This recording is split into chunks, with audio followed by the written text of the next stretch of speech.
everyone, and welcome to episode 17 of Sooner Girl Sports Pod. And this week's interview is with Whitney Mesi. Whitney is the assistant turf manager at OU, where she is in charge of the track and field course, and she also helps with softball and football. And my conversation with her this week was an incredible conversation. I just love talking to women that are behind the scenes, getting things done that are often overlooked or just not recognized by not anyone's fault. It's just a lot of behind the scenes people have things to get done that people just don't think about and we take for granted. And Whitney is one of those, so I really enjoyed visiting with her about her job and hearing more about all that she does for the University of Oklahoma. A little background on Whitney. She is an experienced turfgrass management professional with 4 years in the industry.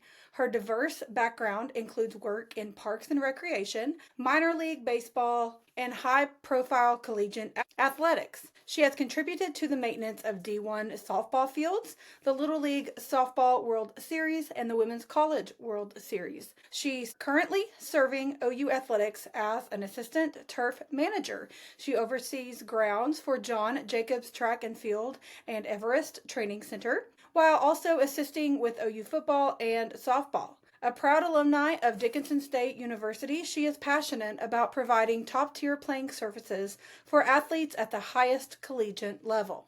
Whitney became a Sooner fan during the Kalani Ricketts era. She was the first Samoan softball player that she absolutely adored and looked up to. So funny enough, during her last season coaching at Dickinson State, they made a postseason run and they were in the opening round of the NAIA National Tournament and they played against MACU. So to look up to Kalani as a Polynesian athlete and then to end her career with 2 wins versus Kalani and Coach Jim Gasso was a very surreal moment for her. She has been a fan of OU ever since. Her little cousin is Quincy Lilio, someone that softball Sooner fans are definitely familiar with and love. She was a 3-time national champion at OU and is now at South Carolina playing her best softball. She definitely has family ties to the program, and honestly, if you know softball, you know OU softball, and that started her love for the program. Her favorite Sooner memory is watching the last Super Regional that was hosted at Marita Hines in May of 2022. She was able to see Jocelyn Allo's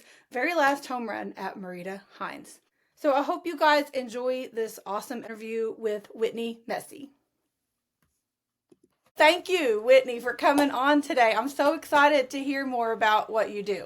Yes. Thank you for having me. Of course. Yeah, like we talked about a little bit before, but yeah, this is way out of my comfort zone. I'm a big fan of supporting people that, get after something that they want. And Yes. so I'm thankful, and the honor is all mine to be able to, get on your platform and chat it up a little bit. So Well, thank you. I appreciate that. And I know you like to stay behind the scenes, but I do appreciate you stepping out of your box. And also, because you are behind the scenes, there's so much that you do that people don't think about. Like when I was talking to Caitlin, she was telling me all, the light shows and the timing of all the things. And you don't think about all that goes on behind the scenes. And that's a lot of what you do. So we'll get there here shortly. But tell me a little bit just about you and just what led you to Oklahoma. Yeah, so I am originally from Anaheim, California. I played softball growing up. I graduated from high school in 2015. Coach Fleury from Dickinson State University gave me an opportunity to play ball and get a degree. So I played softball at Dickinson State from 2015 to 2019. I went through some kind of major changes, and so my undergrad took me to a 5th year, and I graduated with my degree in 2020. And it was kind of always my plan to get my degree and go back home and be with the family. And it was my set plan to be a guidance counselor at my high school. And I kind of just wanted to do that, and I was set on that. But 2020 was it was an awkward year for everybody. And I was kind of lost and just didn't really have any direction. And so I want to say it was 2019 was the first year that Dickinson State had been introduced to a master's program. Okay. And so, again, I didn't have anything going on. I was kind of lost. I didn't really have any sense of direction. Coach Fleury came at me again with another opportunity to be a GA and get back into the program and Nice. get my master. And so I don't know, it was in my mind that I wanted to be a guidance counselor, but I just kind of think like athletics came back, and I was okay with making peace with it and being done as, an athlete and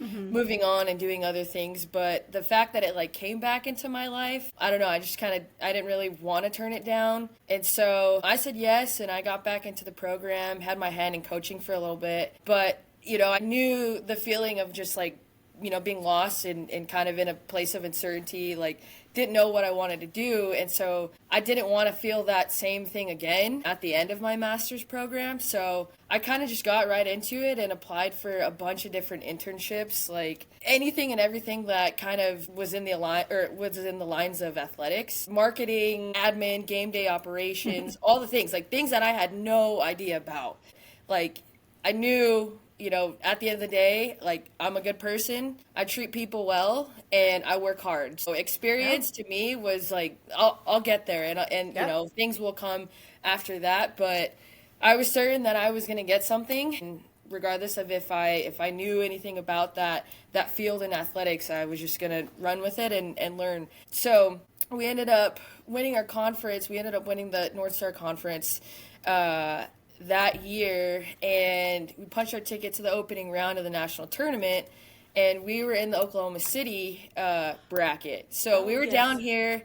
We ended up going to a baseball game downtown. Dodgers AAA affiliate has a stadium downtown. And so I, after applying for all these different internships and not really hearing anything back, walking into the facility, I'm like, man, why haven't I tapped into minors? You still get the big time ballpark feel. It's a great facility, very well kept. And so the team kind of got settled into their seats, and I just walked the concourse and talked to anybody and everybody that looked like somebody in the facility. Awesome. Anybody with a credential or a walkie, I was asking them, I was harassing them if they had any idea of any internships available. So I met this guy in the Budweiser beer deck, and he's like, yeah, you know what, grounds crew is always looking, and so is ticketing. So I'm like, cool, easy. I get back to the hotel, I apply for both. I think we flew back maybe 2-3 days later. Right when I got back, I'd gotten the call from Jeff Jackson downtown, the head groundskeeper of the AAA affiliate. And so I'm like, yeah, whatever, and at that point, I was so I don't care what it is. I don't care where location's at. I don't care where pay is at. Like I said, I'm a good person. I treat people well, and I work hard. And it is what it is, and I'm going to accept it. The first person that says yes to me, I'm going to accept it, and I'm going to be grateful. That's and awesome. So, I ended up saying yes, and 2 days later, me and my dad drove down here. And I want to say I started my internship end of May, early June, till about August, because I had to get back for school. And yeah, in my mind, kind of going into it, I just was like, it's grounds, it's something to, put on my resume. I'll keep finding the next or something that will stick. But I didn't expect, to fall in love with it and be, where I am today with it. And so I'm just super grateful that I was able to find something that really brings out a good part in me, taps into the really good parts of me. And so that's just kind of how I found grounds. And ever since then, man, I've made some really good connections. The industry is full of amazing people that are some of the best people that I know. And yeah, I mean, I've been taken to a lot of amazing places that I wouldn't even think of going. And I bet so. So yeah, that's just kind of how I got my start in grounds, and That's ever awesome. since then, man, it's been great, and I've been super thankful for it. That's a really cool story. Well, like you said, being a good person and being willing to work hard and learn stuff. I mean, that'll get you anywhere. For sure. So just being willing to work hard and learn and not just expect something to be handed to you. And then, like you said, you never know what's going to happen. You kind of had an idea of what you wanted to do, and then something totally different came up, but you didn't say no to it. And I think that's cool because, well, you just never know where you're going to end up and what cards are going to get dealt for you. And, you still being involved in sports is in a different capacity than what you have been your whole life, but you're still a very integral part to the daily operations of the sporting world. So that's just really cool. So here you are in Oklahoma from California, and then, pardon me, but Dickinson State is located where? In Dickinson, North Dakota. Okay, I thought it was in the Dakotas, but I didn't want to say that and be wrong. Okay, that itself is even like, that jump is a big culture shock almost, from California to North Dakota to Oklahoma. Wow. Yeah. Yeah, it is and it isn't, you know. I don't know. I feel like the older that I get, the more I'm like, man, I was born to be a small town kid. Like, I understand that.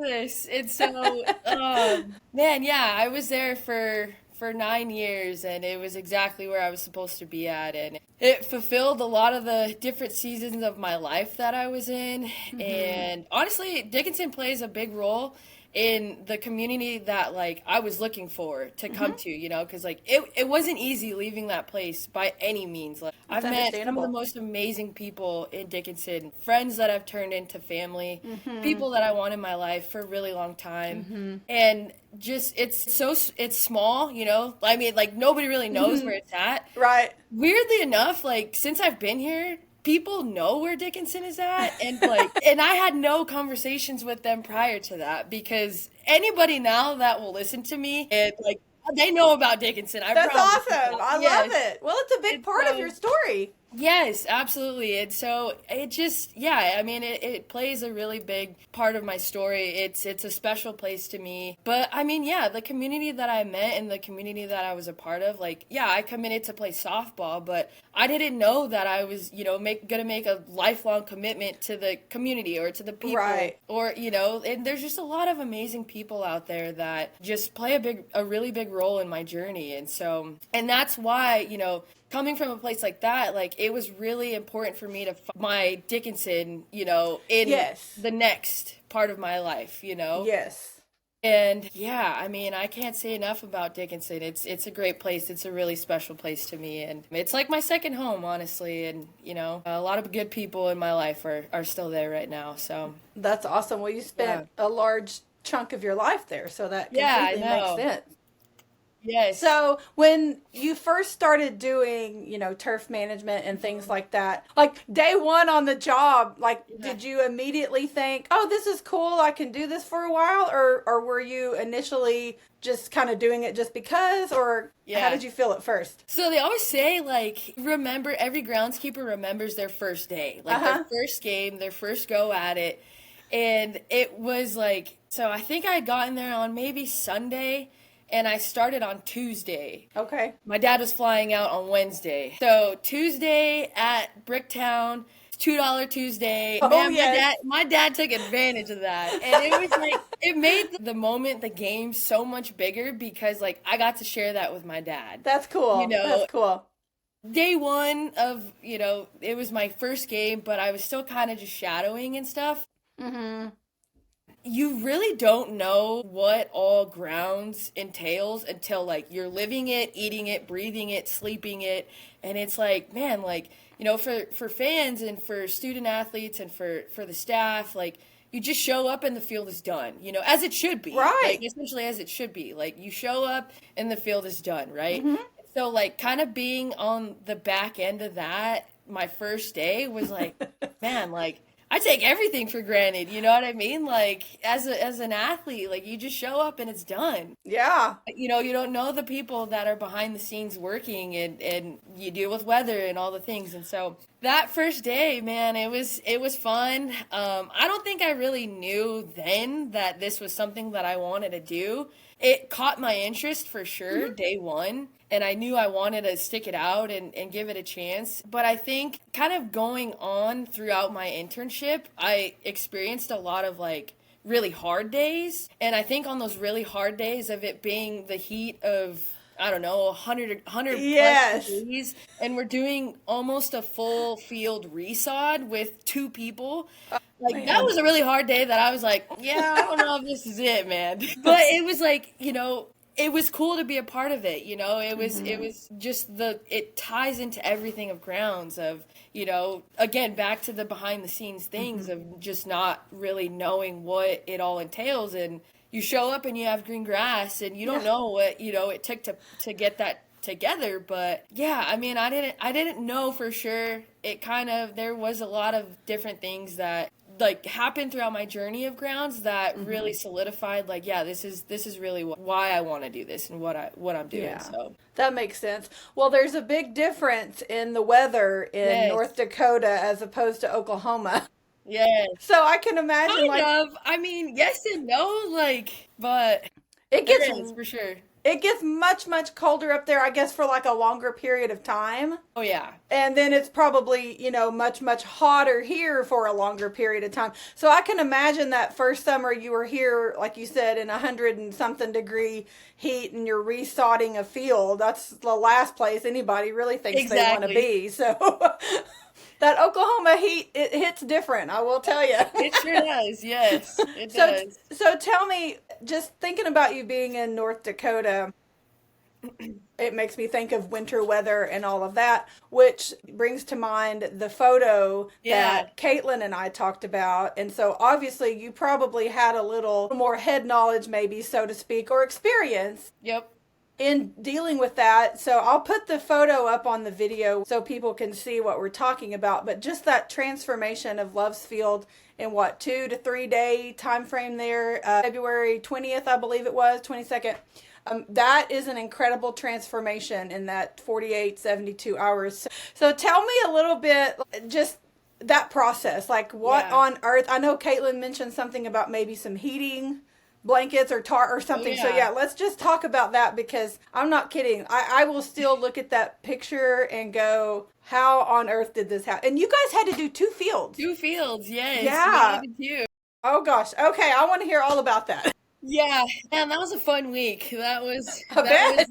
That was a fun week. It was a long week. I don't know how we still like each other at the end of it. I don't know how we still have a crew, but man, it was definitely an all hands on deck project. I bet so. And I would say like besides painting football fields, like that was our first actual like we pulled almost everybody from their facilities and took them away from the things that they needed to do, to get their facility shaped up, to get 2 game fields ready, and cleared of snow and everything. And so, yeah, I mean, so I want to say like Monday maybe, we put down grow blankets and we already had the grow blankets down on football's practice field. Okay. So we took those before the snow came down, before we got smoked by snow. We took the practice field grow blankets off, rolled them back up on tubes, forklifted them back to here to Love's.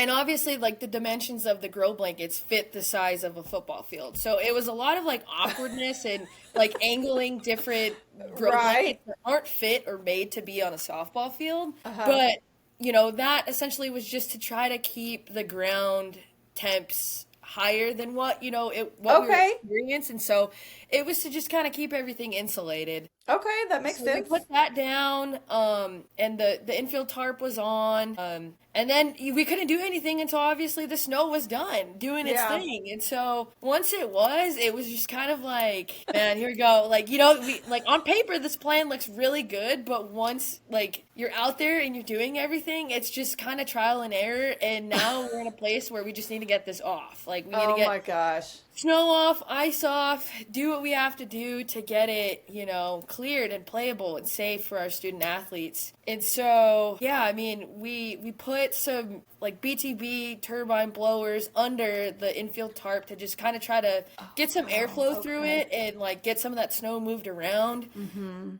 We were able to get the snow off, like the top layer, and then we figured like there's some ice going on. And so it was like one thing after another, but we were so deep into it that it was just like, like we just got to get it done. And we have no other choice but to do it. Yeah. And, I mean, not only one field, but 2 fields. And so we got through that. And yeah, it was an all hands on deck project for pretty much close to a week. And days were long and we got so much love after that too. I bet so, and you should have. Yeah.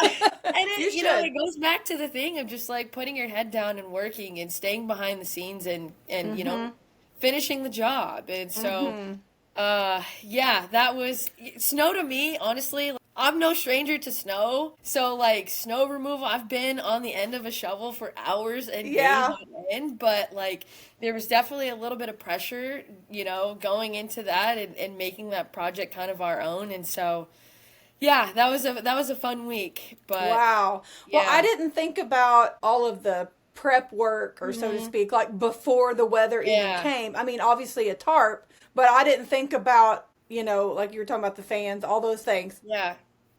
and bringing all that down from the football field and all that. I never even imagined the prep work before the weather even came. So I imagine the whole time it's snowing and icing, you're just sitting there going, I'm about to Yeah, have to no scrape kidding. that off a field.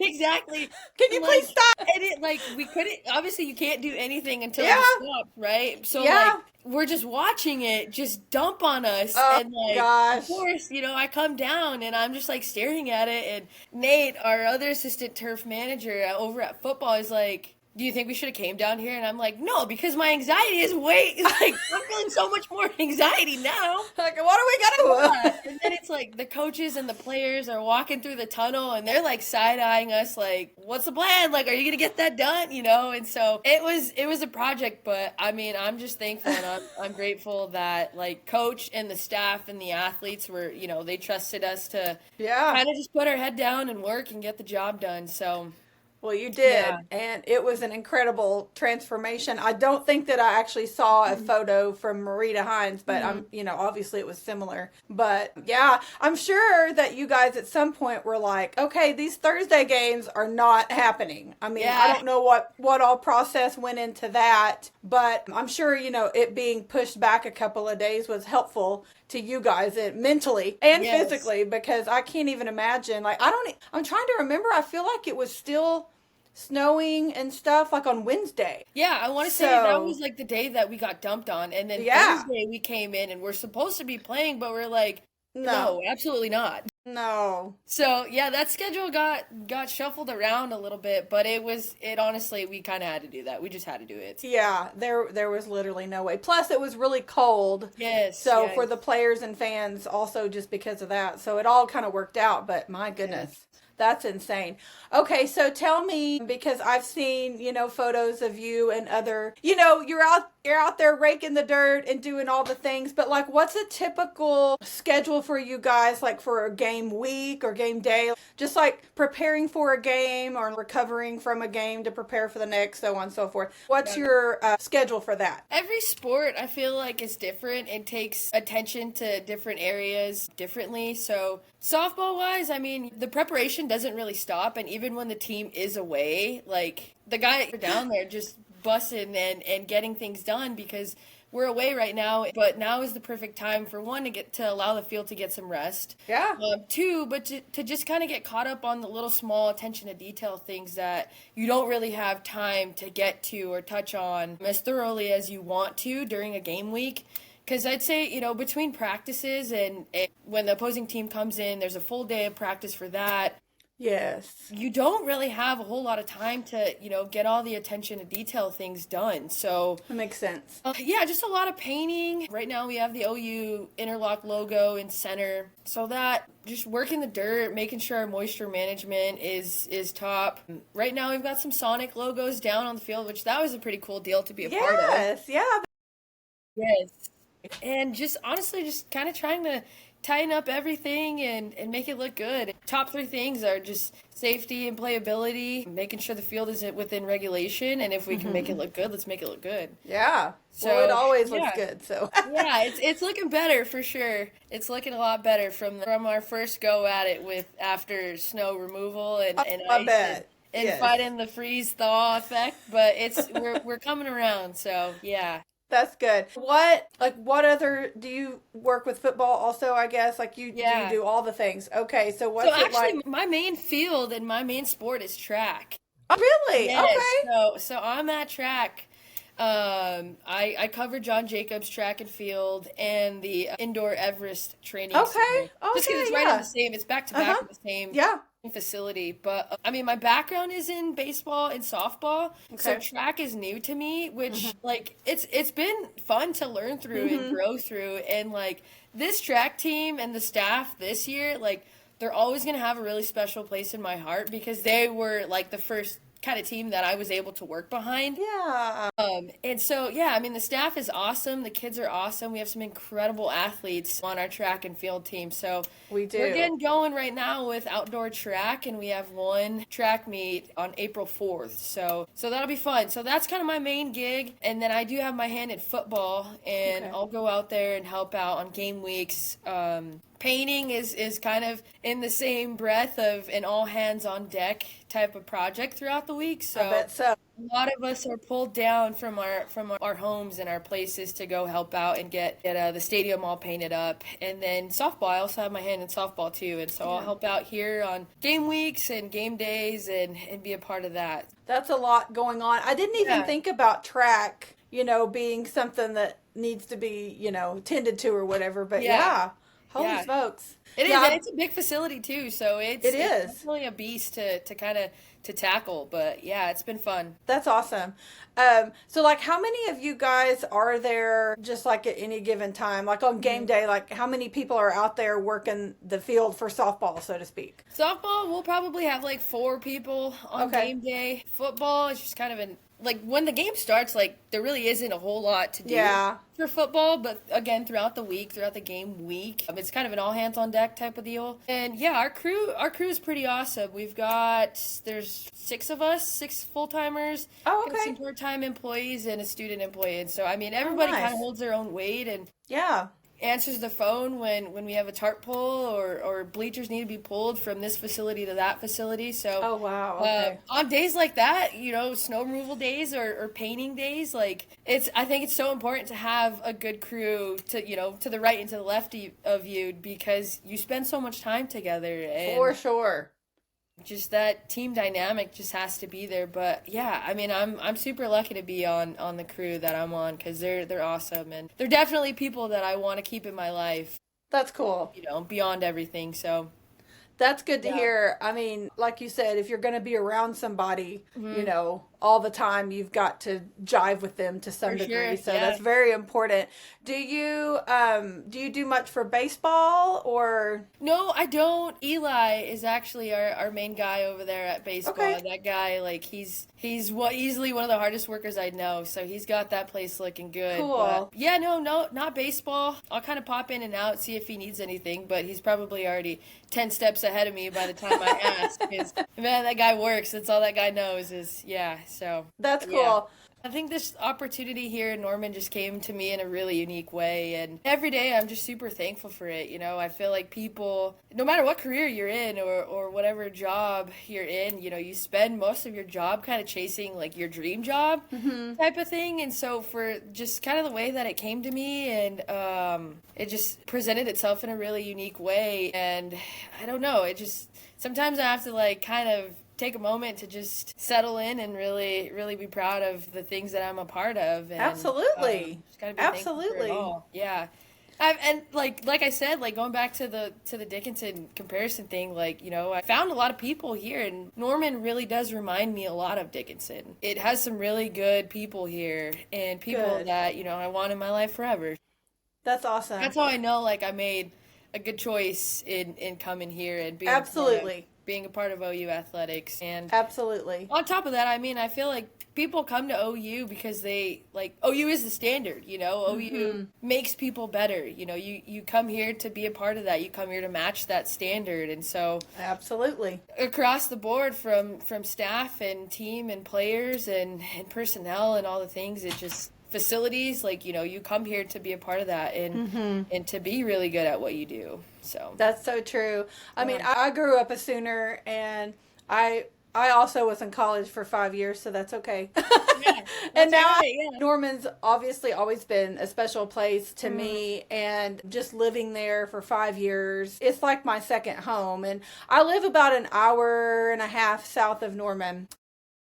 And so I come up as often as I can. I mean, I have football season tickets, and I usually do, I try to do like at least 3 to 4, like men's basketball, women's basketball, gymnastics, baseball, softball, all the things. But I definitely come up as much as I can. I always love to hear, I've known so many people over the years involved with the university in a lot of different capacities. Yeah. And it's always good to hear the good things, like Norman's a good place. There's good people here. And in the university, like even, people behind the scenes, those are good people too. And the people with their faces up in front of it, like those are good people too. And the athletes, I've heard nothing but good about every person that I've heard about from the university. And that's really cool. Yeah. And I think that says a lot about Norman and the university and just all the people. I think a good program and a good structure, like it attracts good people. 100%. I agree with that. Yes. Good people are going to attract more good people. And so it's just, yeah. So I'm grateful to hear that because that's my university, and it means a lot to me. I'm thankful to be able to talk to because it's a lot of working parts to make things work. I mean, ticket people and then people like you that are behind the scenes. There's so many people behind the scenes that you don't even think about. And I think it's cool to get to highlight those people that are willing to do it because they shouldn't get overlooked. I mean, I know a lot of people prefer to be behind the scenes and that's totally fine, but nobody should be overlooked because like you guys have worked your tails off. And you always do, but I know the ice removal weekend was just a recent thing. But, I mean, y'all are constantly doing something. I mean, it's always something. So, it's really cool to get to highlight what you do and hear a little bit more about it. So, I'm glad that you decided to come on. And man, me too. It's been fun. And yeah, I mean, it's been fun. I don't really talk about the job a whole lot, I feel like, because it is like, it's fitting to my personality and I just kind of like to put my head down and do what I have to do to get the job done. But yeah, I mean, I just think that's just the nature of the job. It honestly, like on a bigger scale of things, like representation means a lot to me. Absolutely. And there's not a lot of women in the turfgrass management industry and there's not a lot of women that look like me. So to know that like I'm a part of something that's so much bigger than myself, like it just makes it so much more meaningful, It does. I agree. Like I've talked to so many great women and still have a lot to come. And I'm thankful that you're a part of it because it's really cool. There's not a lot of women doing what you do. Yeah. And it's cool to see, like you said, that representation and also your heritage, like your background, like your family. And that's really cool. And I know that means a lot to you. So I think that's awesome because I'm all about showcasing women and just people that are doing something a little different or, not the norm everyday person that gets highlighted for something. So I don't want to let you go without talking about your cousin because because your cousin is Quincy Lilio and I know Sooner Nation loves her and wishes her the best. As we should. Absolutely. I mean, she's an incredible player and I'm sure an incredible person as well. And she was very warmly received in Norman a couple of weekends ago, so I was grateful for that. Yeah, she's an awesome human. That's cool that you're related to her. I know, and it's like sad now because it's like, man, this wasn't supposed to happen this way, I know. She leaves I know. And I come, but man, I couldn't be more happier and proud of that girl. She's playing some of her best softball right now, and she is. She's looking good doing it. She's playing free and good for her. Yeah, I mean, it was actually really cool to see the response that she got from Sooner fans here when she came to Norman. I think it was a little overwhelming. I don't know if emotionally for her, just kind of being back at, kind of where it all started. Man, she handled her own and she did good and she did. Still the smiley, big, deep dimpled Q that everybody loves. And so it was good to see her. She's good. She's a good ball player, but man, she's a better human, and that's awesome. And I love to hear that. She's fun to be around. So. Good. Well, I'm happy for her that she's doing so well. I followed her, since she left, and I was really sad to see her go. I mean, I understand there's a lot at play there. But I'm so happy that she's found a place where she's like an integral part of that team, and Yes. she's at the top of the batting. And I mean, it's Yes. just incredible. So I'm super happy for her, and I know. I was glad she was so well received in Norman, Yes. because I was there that Friday night and everybody was cheering for her, and I just think that's cool. I hope that made her feel special, because I'm sure that's an awkward situation. You're like, Yeah. well, I left, but now I'm back with another Yeah. team. I mean, obviously, like, we want to win, but we Right. also wanted her to do well. So Yes. it's kind of a catch-22. I know she seems to be an incredible person. Yes. And she obviously is an incredible player. So I wish her the best the rest of her season. I'm sure we'll see them again down the road. So Yes. She's good. She's good stuff. And that's awesome. Well, and I've heard nothing but good about all the softball girls. Obviously I don't know any of them personally, but you feel like you get to know them. Like, for me as a spectator, just through the TV, the radio, and being at games, I'm still learning some of them though, because there's so many new so ones. many new faces, I know. Yes, there's, so many at one time. I mean, normally, 3 or 4 or 5 at a time, 6, I can handle that, but there's like 14 or something. I don't know. But I'm still learning all the numbers, especially. I do not know everyone's number. But anyway, they all seem like great people. And the team has really, they're coming together. They're starting to gel. And I love softball. I mean, football and softball are my 2 favorites. And so I'm glued to the TV, the radio, whatever. So I'm excited I'll be at several more games coming up. So I'm excied to watch them. I love watching them. It's so much fun. They're just incredible. Fun. It's fun, and I feel like, man, if you know softball, like, Oklahoma softball is so synonymous to the sport that, like, if you know softball, you know Oklahoma, Mm-hmm.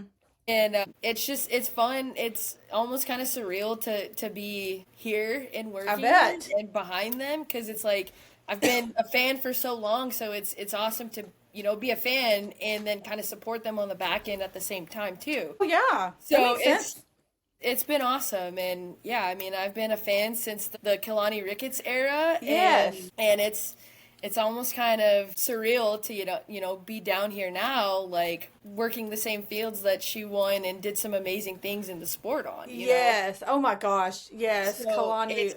Yes. Incredible. Yeah, I forgot. Funny enough, like, in postseason last year at Dickinson State, we punched our ticket to the national tournament, went to Missouri for the opening round, and Mac U was also in that same bracket. And so that in itself was kind of like a pinch me moment. A fangirl, Yes, like for myself and for the kids, of like, this is somebody that you watched growing up and that has done some amazing things for the sport and, has elevated the sport in so many ways. And now we're coaching against her and we're playing against her. And so it's like, it was a really fun run. And same thing with Jim Gasso. And that guy, oh my gosh, he's awesome. He's so much fun to be around. And seeing him too down here at the facility is like, it's almost surreal to just like, I had so many ties and so many small moments leading up to my, move to Norman that like, it just all made sense. And it all like, kind of just led back to here. And I knew I was always supposed to be here. So it just...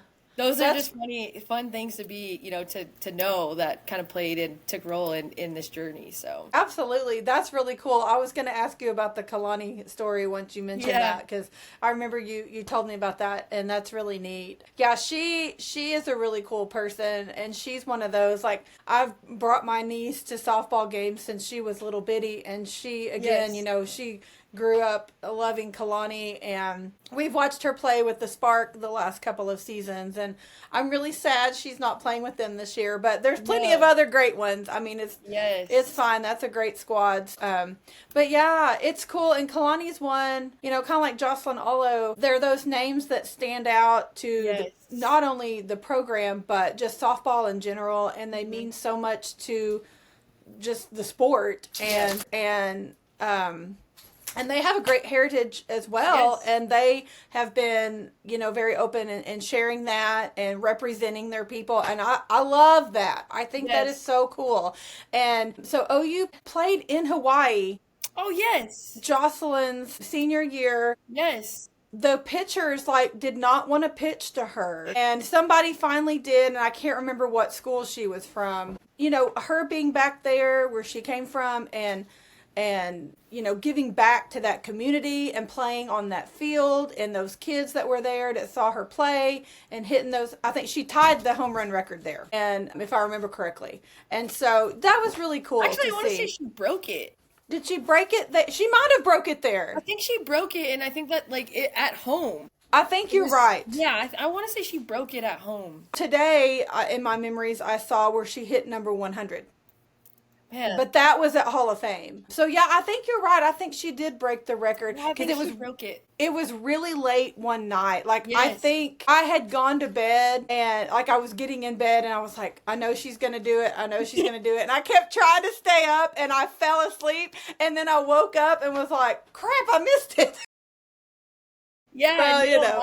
I think she did. I think she broke it at home. I think you're right. It makes the moment like so much more sweeter. Yes. Of being back at home. I know it. You know, and so, but yeah, I mean, going back to representation and being, and you know, that meaning a lot to me. Like, Kehlani was one of my first favorite softball players to watch and follow, because at the time of like growing up and playing through the sport and growing through the sport myself, like, Kehlani was one of the very few Samoan athletes and Polynesian athletes that like I was able to look up to, you know? Yeah. In the same sense of representation, like she was a representation of our culture too. And same thing with Jossie and Tiare and all the amazing Polynesian and Samoan athletes that are, you know, through this scale and this caliber of play. Yeah, and that's really awesome. And obviously, as Sooners, we're very grateful to have seen a lot of great players like that come through our program and be able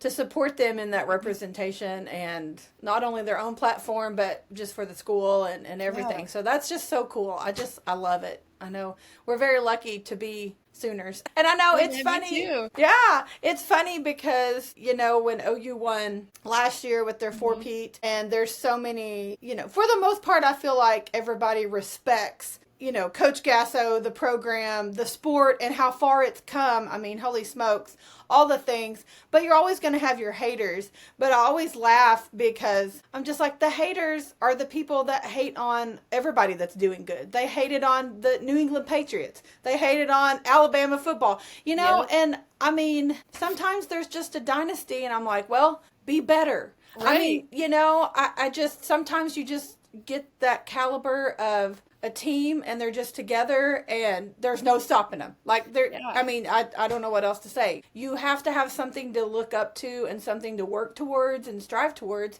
And if nothing else, I feel like that's what we're doing. And of course, I'm thankful that it's my team that's doing it. Right. But, you know, I mean, UCLA's done it. Arizona's done it. I mean, there's other programs that have been, you know, had their time to shine and been in that position also. But I'm just going to enjoy our time while we've got it. Because, I mean, I know you don't stay at the top forever, but boy, it sure is nice up there. And you know what? You just enjoy it and enjoy the ride and just go on. So, yeah. Yeah, it's been fun to be a part of it. This team is really fun to watch. And it's honestly just, it's been fun because I feel like I've been a fan for so long, you know, and to be able to kind of get in on the fandom and the rivalries and yes. You know, I've never hated Texas. I don't have a reason to hate Texas, but now I hate them. Yeah, you do. I hate them now. Horns down always. That's what I'm saying. Like, I'm drinking the Kool-Aid. Yes. I'm speaking the language, and it's real, you know. And I feel like that's, you know, I grew up watching sports. My parents loved sports. I played sports, all the things. And I grew up kind of a Pac-12 kid, just kind of being in Cali, you know. UCLA was always my team to watch. I went to post, you know, regional games and super games and all the things. But I don't know, there's just nothing bigger or like blood pumping, heart racing more than that Texas OU rivalry. So to now be a part of it, like, yeah, either it ruins your Monday or and breaks up the family, or that is the truth. You know? And so, man, it's just those are the fun things of athletics to like now finally be a part of. Yes, yes, that Yeah, is the truth. You don't have to be in Norman very long to learn that we don't like orange. And like, you just do this. But I know. I hate admitting when Texas has a good team, I but know. sometimes it happens. So I don't like admitting it. I don't really have that rivalry growing up. Like Hmm. I wasn't born into like being a Sooner fan. Like I was almost kind of like a fan and then I was like hired into it. So like not by blood, but like, and you come on campus and like these kids have brand new cars. They probably, right off the lot, brand new cars, and they don't even have their license plates yet, but they have a upside down Longhorn magnet on their car, and I'm like, Yeah, that's how that you tracks. know. Like, That tracks. It really does. It does. that's just how you know. Oh But my yeah, it's gosh. been fun to be a part of OU athletics, and there's no place I'd rather be. So, That's awesome. Well, I know we're glad to have you. yeah, I'm lucky. I'm super lucky, and I'm very grateful. That's awesome. Well, I'm glad you're in Oklahoma. I'm glad that you're here, and thank you for Yes. coming to chat with me today because I learned a lot about what you do and behind the scenes, and it's important that we all appreciate that because we take Yes. it for granted, like you said. So we definitely don't want to do that. So thank you very much. Thank you. Again, like I said, the honor's all mine. So thank you for having me and Well, allowing me to be a part of your platform. Well, you're very welcome. I hope you all enjoyed that interview with sweet Whitney Mesi. She is so awesome. I've enjoyed getting to know her and meet her. And if you were not watching the video, you're listening to this on audio, any of the photographs that we referenced, they were placed on the video that you can see on YouTube and Substack, but I will be posting those on social media so you do not miss out on anything if you're listening to the audio. So for this week's Sooner headlines of the weeks, oh my gosh, there's so much going on. I honestly don't even know where to begin. I'm recording on Monday afternoon, Cinco de Mayo, May the 5th, and a lot has happened. So for football, we've had quite the haul in the spring portal. We've got running back Jaden Ott, O-line Jake Malakula, a wide receiver Jermichael Carter, he's a new one, defensive lineman Ricky Lolahea, and we got a kicker Tate Sandell, which I believe all of those I have discussed previously on the pod as they were coming in. I tried to keep up, but that's a comprehensive list of our portal haul through the spring. So we've got a lot of great additions heading into the fall. Looks very promising. Our roster and what we're hearing behind the scenes, it is good news, music to our ears for us football fans as summer is rapidly approaching. For men's basketball, Jeremiah Fears and Jalen Moore are headed to the NBA draft combine. They have both declared the draft and have been invited to come to the combine. So we wish them the best of luck in that, and I will keep you all posted as that is going to happen and how they do in the combine. We also got Darian Reed. He's a former 5-star from the portal. We have now landed 4 top 70 transfers this month in the portal and 3 in the top 50. Number 33 was Xavier Brown from St. Joe's. Number 37, Darian Reed. He came from Alabama. Number 42, Nigel Pack from Miami. Number 66, Tay Davis from Notre Dame. It's been a sensational portal cycle for Porter Moser. Try to say that fast 3 times. It's just been incredible haul for him, and so the roster is really stacking up for basketball in the fall, and I'm looking forward to it. Our NBA Buddy Hield, Buddy Buckets, he had an exceptional Game 7 in the NBA playoffs Sunday night. Incredible. If you missed that on social media, you should go check out some of the shots he was making nearly at the half court in an NBA final game. It's pretty awesome. For baseball, number 21 Oklahoma opened the weekend with a win over 23 Ole Miss behind another phenomenal outing by Kyson Witherspoon on Friday evening. However, we did not get to sweep them. We lost game 3, but we won the series, and that is an exceptional win for Skip's team. So we will take it. They're still holding strong in the top 20 going into the end of regular season and heading into postseason here in the next month. Softball, one stat that I saw that is interesting to say the least. No SEC champ has ever lost 3 series in conference play, and Oklahoma did that. Oklahoma claimed the regular season championship on Friday after Texas A&M was beat by Tennessee. OU technically needed to win 2 games at Florida to clinch that title on their own, but since that loss was taken in the Tennessee A&M series, We were able to clinch that before heading into game 2 in Gainesville, which ended up obviously working in our favor since we were unable to clinch the series down in Gainesville. That is an exceptional team that they have. However, we all know that we get the best performance by every team that plays us. We just do. We are the World Series. They had a lot to play for, and congratulations to them for winning the series. The Friday game, I will say I didn't get to watch much of it. I saw the grand slam that they hit off of Kirsten Deal. My niece had a graduation party, so I was preoccupied the rest of the evening. I missed the last half of that game. And then the Saturday game, I feel like they played a little better, but we went through a lot of pitchers on Friday night, and Sam is tired. Y'all, if we're being honest, I just think that she's tired, and there were some mistakes made on Saturday that we just couldn't overcome. I think that we had it in us to win on Saturday. It was just that we could not overcome the mistakes that we made.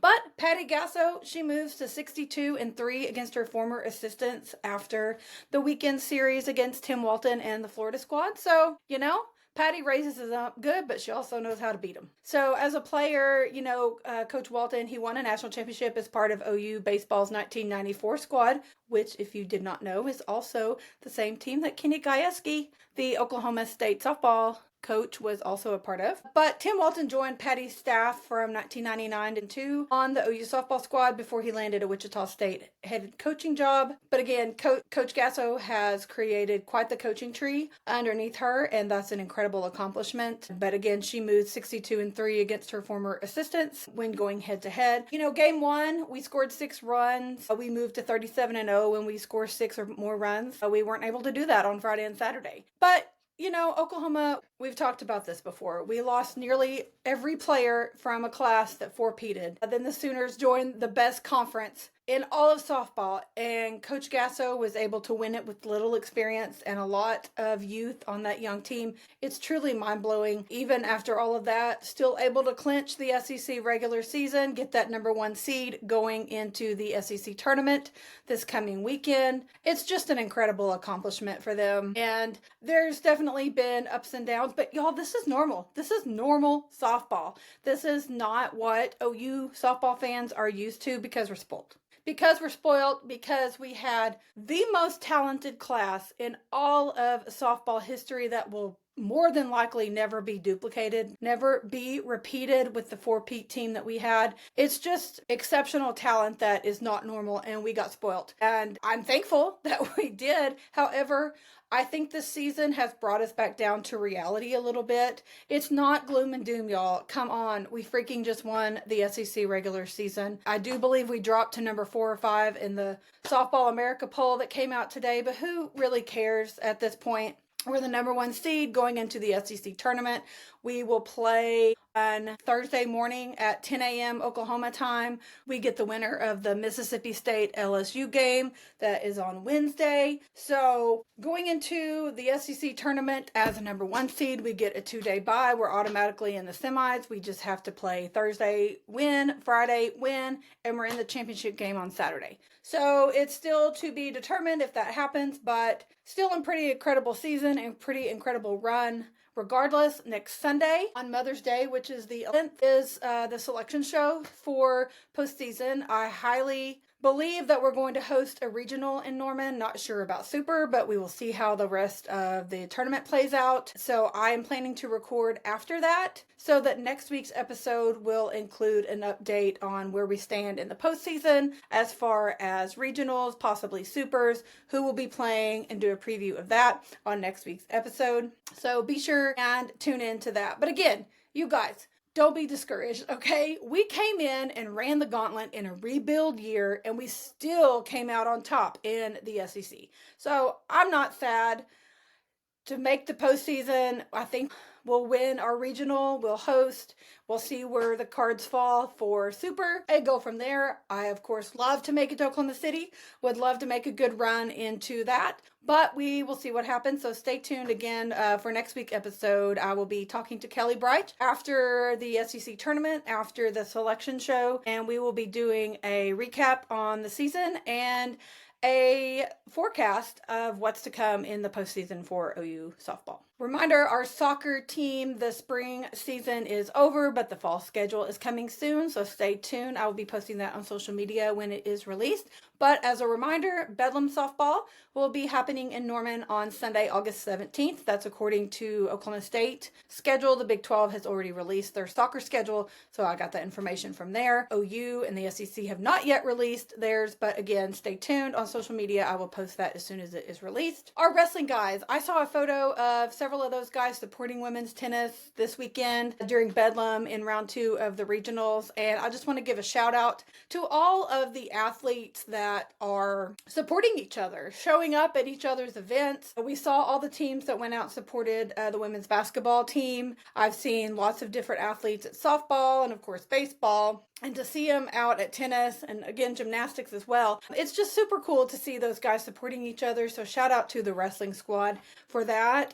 We did have 3 Sooners who earned podium finishes in the U.S. Open Championships in the freestyle division. It was Alex Braun, Anders Thompson, and Ricky Thomas. So I mentioned that on last week's episode in the Sooner headlines. We didn't have their results yet, but those were just announced the other day. So congratulations to them. For volleyball, we have a former Sooner who is a current pro, Lydia Martin, who is playing with the Indy Ignite in the postseason. And as of right now, they're still going in the postseason. I'm planning to catch up with Lydia here in a few weeks once their postseason run is done and chat with her about her time at OU and her postseason experience with volleyball. So I'm really looking forward to that. I would highly encourage you to give them a follow on social media, Lydia Martin, or the Indy Ignite volleyball team, and give them a follow and check them out through the postseason. Our track and field had their last regular season meet on Saturday, and we're awaiting to see where they will travel for the postseason. And the rowing also completed their regular season and will be going on to the postseason as they are ranked in the top 20 this year. Golf, our women are hosting regionals. Actually, right now, as I'm recording this, May 5th through 7th, they are actually playing 2 rounds, 36 holes today,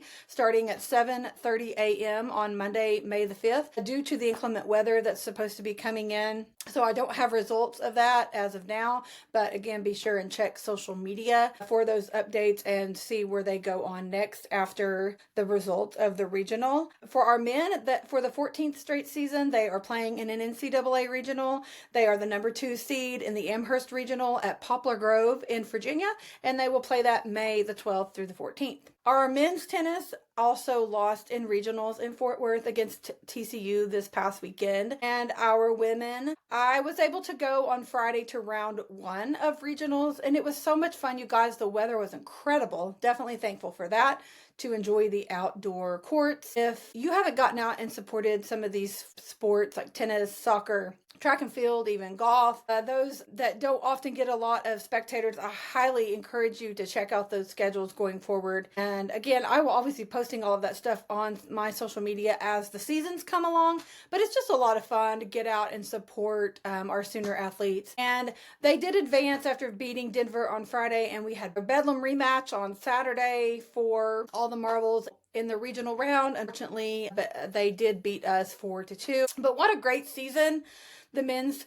and women's tennis squads have had, and I'm looking forward to visiting with the women's coach Audra Cohen here in just a couple of weeks. So her episode will be dropping sometime in early June, and I'm looking forward to visiting with her just to learn more about the tennis program and her journey at Oklahoma, and a recap on the season, and looking forward on what's to come for our girls. For our Sooner fun fact of the week, when OU's Sam Bradford went number 1 in the draft, Gerald McCoy went number 3, and Trent Williams went number 4, all in the 2010 draft. It marked the first time that one school supplied 3 of the first 4 players selected in any NFL draft. So that's a pretty incredible stat. I love that. So again, thank you guys so much for listening today, for pressing play. If you've came back again and again, I cannot thank you enough. If this is your first time, welcome. I hope you enjoyed it. I do hope that you come back. I have a great lineup, a great slate of guests coming up this summer and leading into football season.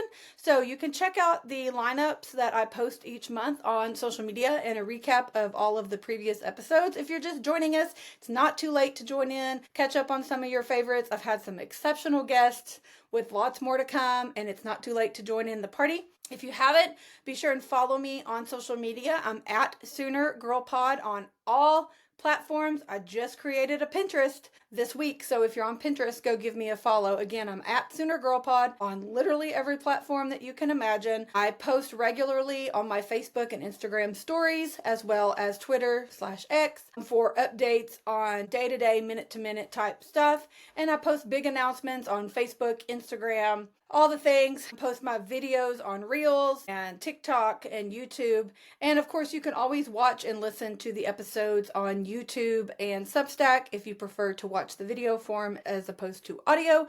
But audio is available on Apple and Spotify. So please go like and follow and subscribe on all the things and invite your friends and share. Please rate and leave a review even on Facebook. It makes a difference on the podcast platforms as well as social media. And you can subscribe for free on Substack with your email to have all major updates sent to your inbox for free. You can also join our locker room for $5 a month. That's my girls group, and we have a great time. You get inside information in the chat on the Substack app, and we also do a monthly online meeting. And I am planning soon a meetup in person as well as some more giveaways. I've already done a couple, but I'm planning a couple more this summer, so it's going to be a great time. You don't want to miss out. Everything is linked in my show notes and in the link on my social media. So I hope to see you there, and thanks everyone for listening, and I will see you next Wednesday where we talk sports.